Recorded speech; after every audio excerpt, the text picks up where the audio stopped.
The objectives of this project was to really look at how we can build a family model of health. Previously, we've worked with youth, we've worked with communities, but we know that families are the building blocks of society. We know that we can only engage youth if we engage their family. We know that we can engage communities, but we still have to engage families, because one of the key findings on this project was that stronger families mean stronger communities. So that was one of the key objectives of this project. We wanted to co-design a for Pacific families, by Pacific families program that could be delivered as part of SWPICS. And then we wanted to learn about what did we learn when we're engaging these families. So we're going to take you on this malanga of learning, this journey of learning from this project. I'm going to quickly talk about the capacity building in the community. Penina's going to talk about the co-design and the implementation, and Liz will bring it home with the key learnings from our Talanoa series. So our first journey, our first malanga, was around building that capacity in the community. What we developed was this idea of a Pacific family-centred approach. We really wanted to learn about how to engage families and groups of families. So how did we do it? Well, we worked really closely with the community coordinator, which is Liz. So we worked very closely with her during this time of the COVID context, where we had to forego the face-to-face and do more of this online stuff. So it was very short, very regular what do you call it? Meetings, online meetings. I hate saying Zooms. Zooies, yeah, Zooey. And then what she would do was then work very closely with our family champions, or the Vaivai Oro. And the Vaivai Oro it's defined as that person that does all the running around. And it's all the running around in the family. And usually that's more than likely the mum or the auntie. So she would work closely with each of those family champions. And then they would filter all that knowledge and those skills down through their families. The program, this just gives you an idea of one of our sessions online. It was adapted, working in smaller groups, our empowerment sessions. We initially prepare them, we work through them with Liz, and they may have had some adaptations because she knew the community better. And she may have shortened them and prepared them for her online meetings or small home visits with the community family members, or the Vaivai Oro. We used an empowerment program that was established from the Pasifika Pre-Diabetes Youth program, but we had adapted it for families, groups of families.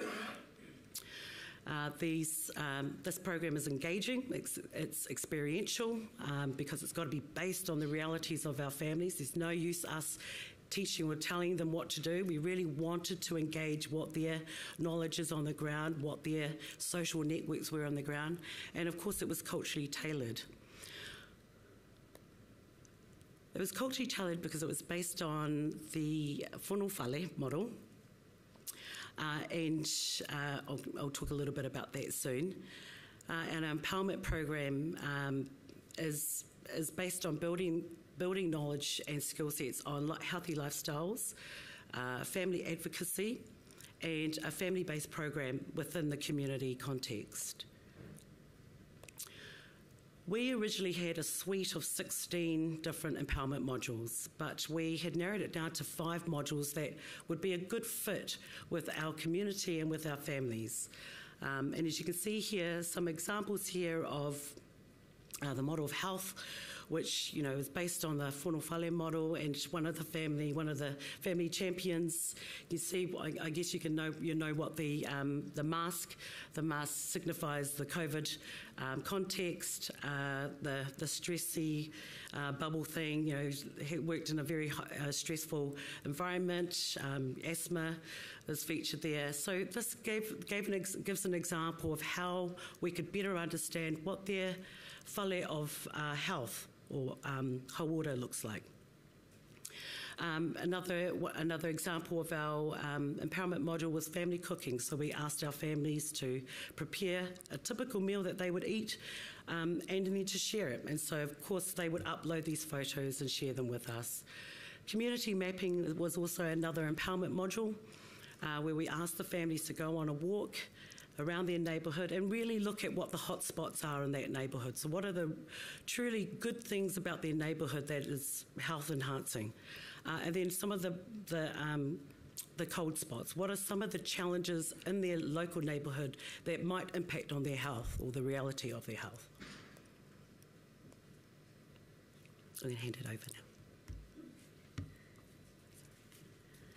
So I have the honour of being a project manager on this project, and it was a real privilege to be a part of it. I'd initially have some, Riz is probably going to say just stick to the slides, but I was just thinking in terms of the group that we've got here and also the previous session where there was quite amazing depth given to co-design and its benefits in our community. So I will skip over some of that aspects of what I was going to discuss today. Basically, some of the key co-design workshops, at least from my perspective, were related to just assessing the root causes, the gift plus issue equals change, and the SMART goals in 7 steps. So we were, as Akarere had said, this idea of like strength-based really came through quite clearly and early on in our workshops, and this idea of like looking deep at the all of the not so obvious causes of issues in the community and with the families, but then also just really focusing on the gifts, the strengths that they have and how that impacts this idea of co-design. So sort of more that the theoretical reason why, which I can just touch on briefly, but really we're looking at cultural alignment, the community ownership, effective solutions and local insights.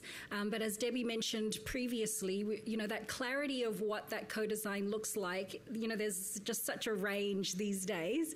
So I think what might be useful in the next few slides is just discussing some, from my perspective, incorporating what Akarere had said, the importance of the stories, and I feel like I'd like to take that opportunity just to set more concrete examples of what this co-designing process looked like, at least from my perspective as a project manager.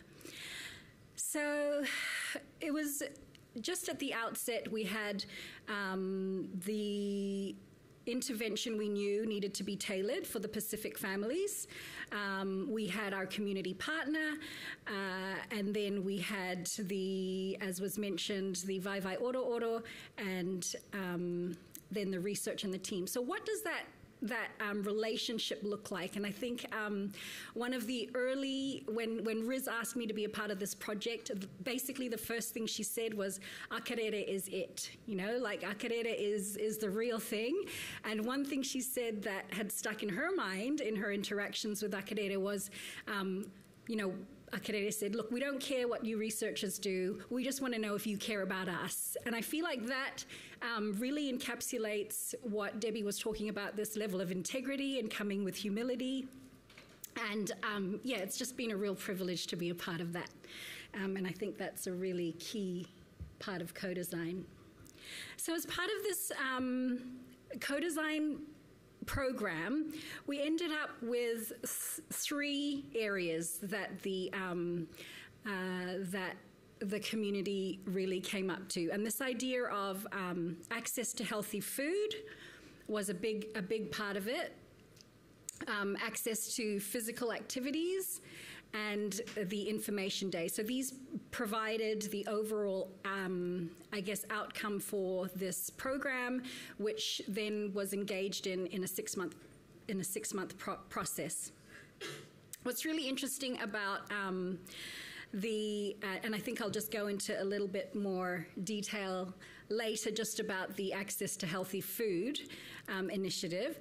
But I thought one of the stories which comes to mind is with the Access to Healthy Food, the process basically came about as, at first the workshops were sort of saying, yeah, we want access to healthy food. That's one of the goals. But I think what came really strongly from the families was the importance of food playing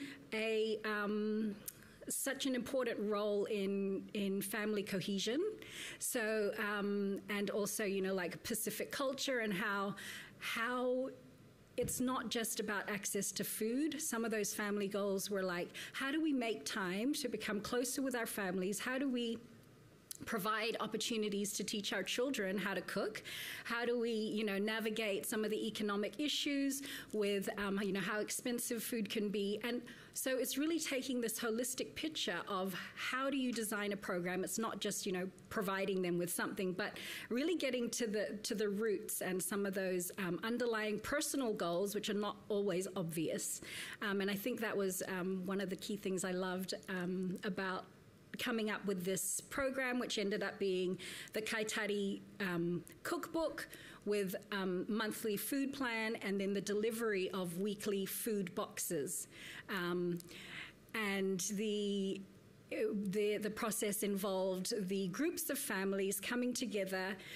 They had appointed one or two people to head up which recipes among the groups of families were really delicious and healthy, and they knew that the Pacific people would enjoy eating, and then it was given to me, and I was going to look at the pricing of things and try to work in the budget.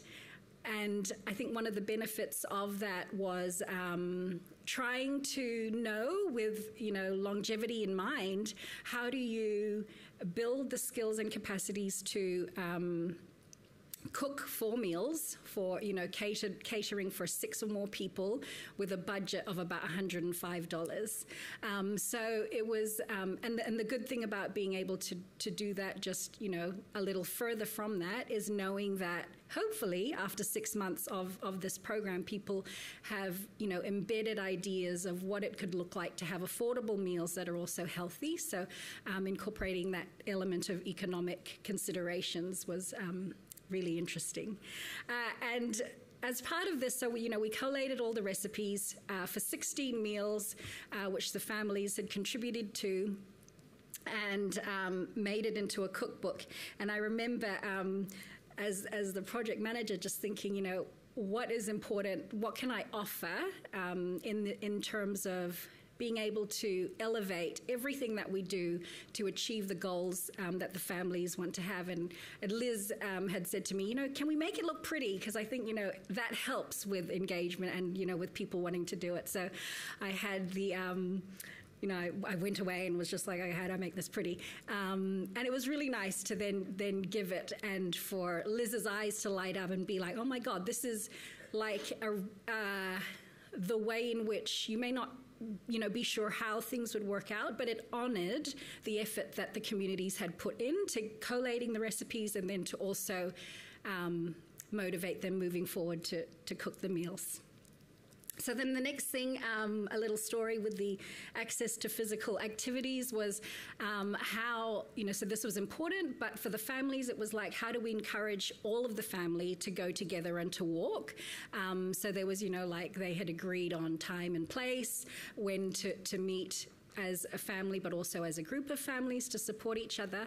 And then from amongst the groups of families, they had identified one inspirational person from their group who could lead some of their fitness classes. And it was really an inspiration to see the person they had chosen. This person was representative of themselves. They look like them, they eat like them, they are part of that. And I think that just helps with, if they can do it, I can do it. And from what I know now, this person is also becoming more and more popular as more popular as one of the personal trainers, or people who are involved in that and becoming an inspiration for further people in their community. And we developed these, so in addition to that, we developed these little cards. And Akarere was like, yeah, we talked about it, making it Pacific. I'm thinking, oh my God, how am I going to make this Pacific? And then so I went back and I was like, okay, we'll add some island photos on one side, and just, all of the actions need to be fun and Pacific based, and the children need to want to pull out these cards and do them. So I was trying to figure out how that works, and then I'd come up with this, like, oh, let's pretend we're punching to getting rid of the flies around the food, and then Liz was like, that is just a really bad idea. And she was like, can you come up with something else? And I was like, yeah, okay, cool. And then I was like, can you guys come up with anything else? And everyone just drew a blank, and I was like, yeah, this is part of like the reality of co-design, is like sometimes we just don't have these great ideas, but I think it's just the being able to be open and honest and be like, yeah, that's a bit weird, and how can we do something better? So we got there in the end, and I think that it was great. And then finally, we had the aspect of the Family Information Day, and that was really about providing a safe space, and also for the children and the families to be able to see other Pacific people who are accomplished in their fields, who are health professionals who can also offer inspiration.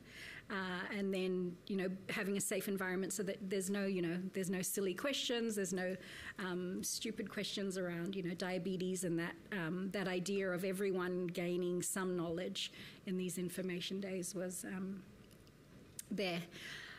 I think so finally, this is just a snippet, I suppose, of how the brainstorming happened. You can see some of those written things I extracted, how we workshopped some of the family goals to get at that deeper level of intrinsic motivation, and what are the things around food and what should we be considering. We had the Pacific tastes involved. We had vegetarian meals also snuck in there, and making sure that they were really accomplishing some of those long-term goals, which is teaching the next generation, but also having the cookbooks easy to use and easy to work through, especially for those who are maybe even older, so the multi-generational homes, and making sure that they are friendly. And you can see it's quite pretty. So we've got that coconut curry, the chicken curry, and then we had the whole meal plan that could stay on the fridge.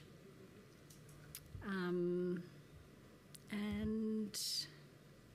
these are some of the photos. We had 17 families over 6 months who were receiving the food boxes with the recipes, and how that really encouraged families to participate, to build their skills, to share a meal together, to have opportunities to get to know each other, and for some of that family cohesion. Walking together, and I think that was it for my session. Thank you.